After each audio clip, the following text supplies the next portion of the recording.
शांति।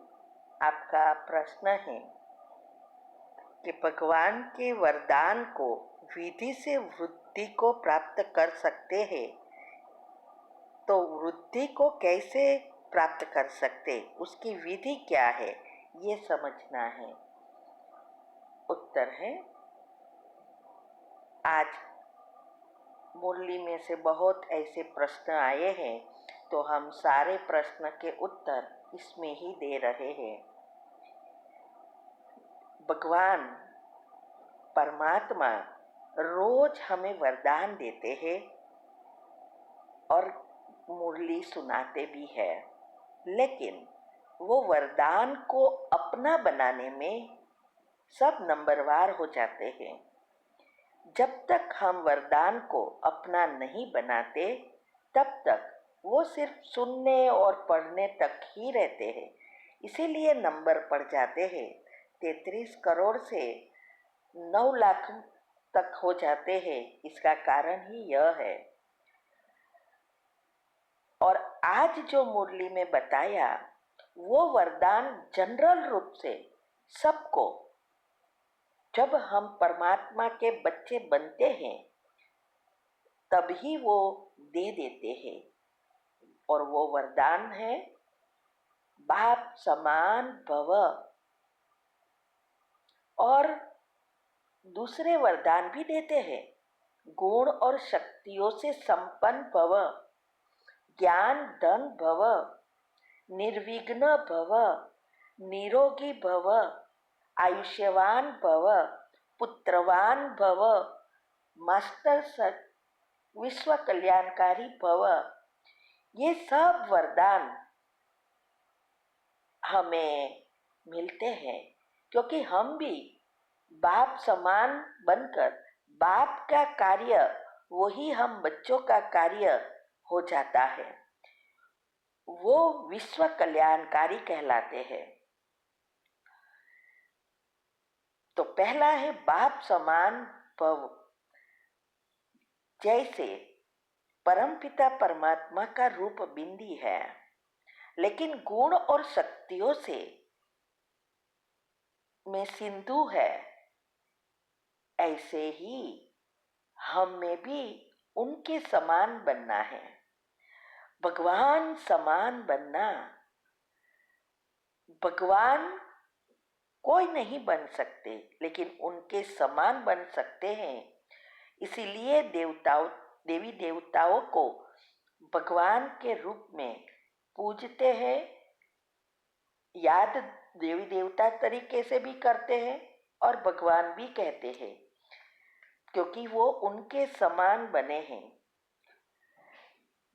संगम युग पर जब हम ब्राह्मण जन्म में आते हैं, तो हमें ऐसा पुरुषार्थ कर, बुद्धि को शुद्ध पवित्र बनाकर, हर एक राज को अच्छी रीति समझ निश्चय बढ़ाना है, जिससे हमारा ईश्वरीय नशा बढ़े, तो हम अंत तक जी सकते हैं। अर्थात जब से ब्राह्मण बने तब से अंत, विनाश के अंत तक हम ज्ञान मार्ग में अटल रह सके। पहले जन्म में आने के लायक बने। 33 करोड़ आत्माएं ज्ञान लेती है, लेकिन सब पहले जन्म में तो नहीं आएगी ना। कोई थोड़े दिन आगे निकल भी जाती है और कोई थोड़े महीने चलते हैं, कोई चलते हुए भी नहीं चलते। तो त्रेता तक की जो आत्माएं हैं, वो त्रेता युग में 31 करोड़ ऐसी ही होती है। तो सबका पुरुषार्थ अपना अपना है। तो ज्ञान को अपना बनाना, इसमें ही मेहनत है। और ब्राह्मण जीवन में रह ये श्रेष्ठ दिनचर्या का, ये श्रेष्ठ दिव्य जीवन का अनुभव कर सर्व प्राप्तियों के संपन्न बनना है। उनको निरोगी भव कहा जाता है। हर एक चीज को समझकर हमारे जीवन योगी जीवन बनाना है, दिव्य जीवन बनाना है, दिव्य बुद्धि बनानी है। लेकिन पुरुषार्थ करते करते जब थक जाते, उमंग उत्साह नहीं रहता, ज्ञान छोड़ नहीं देते, लेकिन होते हुए भी जैसे है ही नहीं, वो जैसे कि कोमा में चले गए। जिंदा होते हुए भी जीवन नहीं है। या जब कोई बहुत बीमार होते हैं तो क्या होता है, वो पथारीवश हो जाते हैं ना उठ सकते, नहीं बैठ सकते, नहीं चल सकते, खाने की ही दिल भी नहीं होती, कुछ करने की दिल नहीं होती। ऐसे ही जब हम पुरुषार्थ में ध्यान नहीं देते तो ज्ञान समझ नहीं सकते, ना योग लगता, ना धारणाएं कर सकते, और सेवा से भी दूर होते जाते हैं। वो जैसे ज्ञान में रुचि ही नहीं हो रहती, चलने खातर चलते रहते हैं। और जो सदा तीव्र पुरुषार्थ कर उड़ते हैं, उनको ही निरोगी भव का वरदान प्राप्त हो सकता है।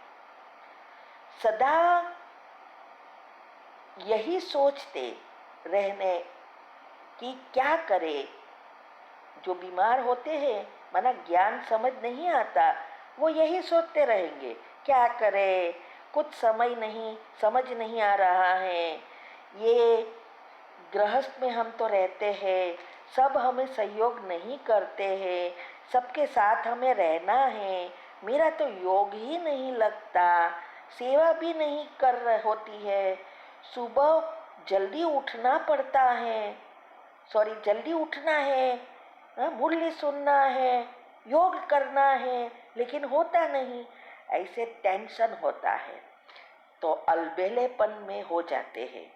तो आज बाबा ने कहा टेंशन नहीं, अटेंशन रखना है, आलस्य अलबेलापन छोड़ना है, उसकी भी विधि बताई है। अगर हम भगवान की आज्ञा अनुसार चलते हैं, लौकिक अलौकिक का बैलेंस रखते, चाहे कितने भी बिजी है, कहाँ भी जाओ, सभी के साथ रहो, लेकिन हमेशा बैलेंस रखना है। हमारी दिनचर्या मनचर्या इतनी सेट होनी चाहिए जैसे मशीनरी चलती हो। योग मुरली सब हमारा रूटीन, कहाँ भी जाओ टूटना नहीं चाहिए।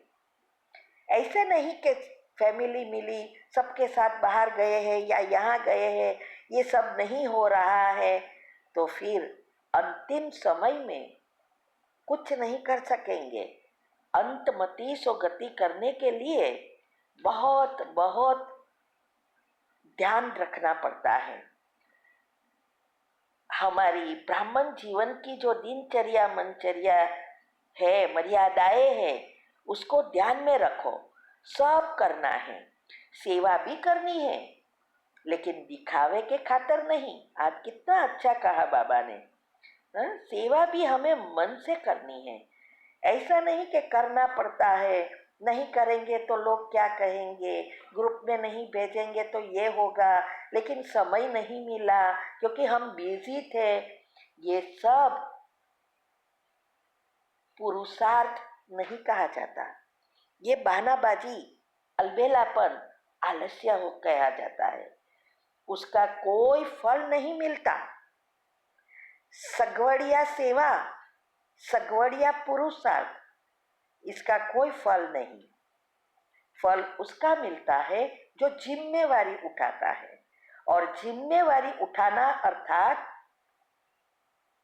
राज्य भाग्य के अधिकारी बनना। जैसे घर की जिम्मेवारी संभालते हैं, ऐसी बाबा के यज्ञ की भी जिम्मेवारी संभालना है। तो टाइम पास के लिए नहीं, टाइम सफल करने के लिए सब कुछ करना है। तो ये सब नेचुरल हो जाए। ये जैसे मशीनरी होती है, तो मशीनरी में क्या होता है, सूक्ष्म से सूक्ष्म चीजें होती है, बाहर दिखाई देती है बड़ी मशीनरी, लेकिन अंदर सूक्ष्म में एक स्क्रू भी ढीला हो गया तो मशीनरी काम नहीं करती। तो हमारी जो 5 इंद्रियां है वो मुख्य चीज है।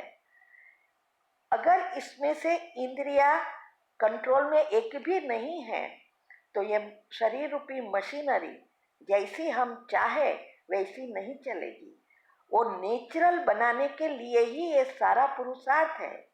योग चार्ट, दिनचर्या मनचर्या सेट करना, अमृत वेला, योग का टाइम टेबल, ट्रैफिक कंट्रोल, ये सब इतना एक्यूरेट होना चाहिए कि जैसे दूसरे काम के लिए हमें कोई कहे नहीं तो भी करते हैं, ऐसे ये होता रहे। तब आप एक काम करते अनेक काम कर सकते हैं क्योंकि मशीनरी बन जाती है। तो ये बहुत समझने की बातें हैं। आज पुत्रवान भव का भी बात कही। पुत्रवान भव बनना, प्राप्त वरदान करना अर्थात संतान।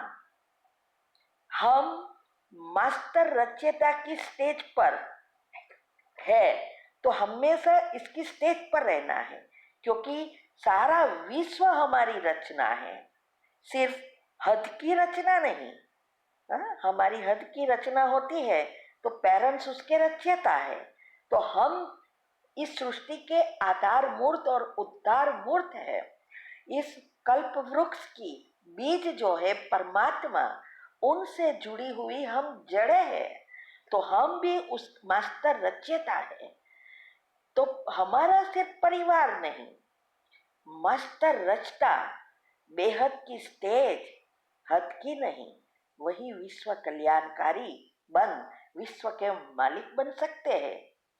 किसी भी आत्मा को व प्रकृति के तत्व को भी अपनी रचना समझकर हर आत्मा के प्रति, प्रकृति के प्रति शुभ भावना ही रहे। कोई जब बेहद के जो भी हम मास्टर रचयिता है, हद की आकर्षण उनको होगी ही नहीं। वो कभी भी कोई भी चीज में आकर्षित नहीं होंगे, नस्तो मोहा होंगे, संपूर्ण संतुष्ट होंगे। तो ये वृक्ष का रचना को हम जानते हैं तो हम भी उसके साथ है। तो बीज क्या करता है? जो दुनिया में भी वृक्ष होता है वो वृक्ष क्या करता है? उसकी अंतिम स्टेज माना सूखने के, सड़ने के समय आ जाता है तो बीज ऊपर में आ जाता है ना, सूखकर। ऐसे ही बेहद के हम मास्टर रचयिता इस कल्पवृक्ष के ऊपर अनुभव करेंगे। रोज कल्पवृक्ष के बाप के साथ बीज के रूप में बैठ जाओ और सारे विश्व को सकाश दो, क्योंकि हम मास्टर बीज है। तो हमें अनुभव होगा गुण शक्तियों की, शुभ भावना कामना की, स्नेह की, सहयोग की किरणें फैलाते रहो। जैसे सूर्य की किरणें सारे विश्व में मिलती, सारे विश्व उसको प्राप्त करता, ऐसे ही मास्टर बीज रूप बन किरण और पानी सबको देना है, क्योंकि हम मास्टर रचयिता है। तो मास्टर रचता का हमें वरदान मिल जाता है। इसी को कहते हैं बाप समान बनना। वरदान को कार्य में लगाने की विधि से ही सिद्धि और वृत्ति माना प्रैक्टिकल करना है। सिद्धि माना जीवन में हमारे दिखाई दे, ज्ञान स्वरूप बन जाए, एक एक चीज को समझकर प्रैक्टिकल करे। विधि तो बहुत सहज है ना, जैसा समय वैसा उस प्रमाण हमें हमारी स्मृतियां, वरदान जो भी मिले हैं उसकी स्मृति नेचुरल होगी तब याद आएगा। और कोई भी परिस्थिति कितनी भी कड़ी हो तो परिस्थिति आने से पहले ही वरदान और बाप याद आ जाएगा वरदान और वरदाता दोनों साथ है, तो फिर कोई भी परिस्थिति हमारी स्थिति को हिला नहीं सकेगी। तो बाप समान बन, जैसी भी व्यक्ति है, परिस्थिति है, ये स्मृतियाँ, वृत्ति और सिद्धि समय प्रमाण कार्य में लगाएंगे, उतना वृत्ति को प्राप्त करेंगे। जितना हम प्रैक्टिकल करेंगे उतना वो बढ़ेगा और हम व्यर्थ और नेगेटिव से भी मुक्त हो जाएंगे। तो ये सदा वरदान का अनुभव कर सकेंगे। ये हमारे नेचुरल संस्कार बन जाएंगे। याद करना नहीं पड़ता। स्वरूप बनना अर्थात कोई भी बात को याद नहीं, बहानाबाजी नहीं, आलस्य नहीं, अलबेलापन नहीं, नेचुरल संस्कार। जैसे अभी हमारे सारे विश्व में सभी आत्माओं के संस्कार नेगेटिव हो गए हैं। बुरी बातों का ही लोग वखान करते हैं, उसकी ही महिमा करते हैं। ऐसे ही जब हमारे संस्कार परिवर्तन हो जाता है तो हर बात में अच्छा ही, पॉजिटिव को ही अच्छा समझकर दिखाई देगा। तो संगम युग के वरदान 21 जन्म भिन्न भिन्न रूप से साथ रहता है। वरदाता के द्वारा वरदान प्राप्त करने का समय अभी ही है। कहते हैं ना, सीजन अनुसार बीज डालेंगे तो फल अच्छा निकलेगा, क सीजन में डालेंगे तो कम निकलेगा। ऐसे ही अभी जो संगम युग है वो हमारे कर्म का, संस्कार का बीज बोने का समय है। एक सीजन चल रही है। तो चेक करो कि वरदान कार्य में लगाते हैं। वरदान आत्मा को, जो भी वरदान है वो आत्मा को इसके लिए मेहनत नहीं करनी पड़ती। ये सारे वरदान प्राप्त करने की विधि ही है योग की पहली अवस्था। उसमें मैंने बताया है कि क्या क्या करना है। जितनी हमारी दिनचर्या मनचर्या सेट हो जाएगी उतना हमारा biological clock, sleep cycle, neuron, electron, proton और न्यूट्रॉन, डीएनए सब कुछ रिसेट हो जाएगा। सारी मशीनरी रिसेट हो जाएगी। तो फिर करना नहीं पड़ेगा। हम नेचुरली ये सब बात हमारे जीवन का एक भाग बन जाएगा। वैसे तो मुरली में बहुत कुछ आया है, लेकिन ये हमें यही समझना है कि हमें बाबा की आज्ञा पर चल लौकिक अलौकिक का बैलेंस रखते हुए, चाहे कितने भी बिजी हो लेकिन बैलेंस रखकर आगे बढ़ना है। योग सेवा हमारी ब्राह्मण जीवन की दिनचर्या मनचर्या हमेशा बैलेंस रहे, कोई भी दिखावा न हो, तो उसका फल बहुत प्राप्त होता है। और इसके लिए YouTube पर हमने बहुत राज रखे हैं जो आपको जल्दी जल्दी इस अवस्था को प्राप्त करा सकता है। लेकिन अगर प्रैक्टिकल करे तो सिर्फ सुनते रहे उसका कोई अर्थ नहीं है। तो इसीलिए चैनल का नाम है शिव शक्ति मेडिटेशन बीके कुसुम। फिर सब्सक्राइब करेंगे, प्लेलिस्ट में जाएंगे, वहाँ आपको सब कुछ ग्रुप वाइज मिलेगा। और साथ साथ लाइक शेयर और कमेंट भी कीजिए। इससे आपका पुण्य का खाता बढ़ेगा और जल्दी जल्दी बुद्धि का ताला खुलेगा। ओम शांति।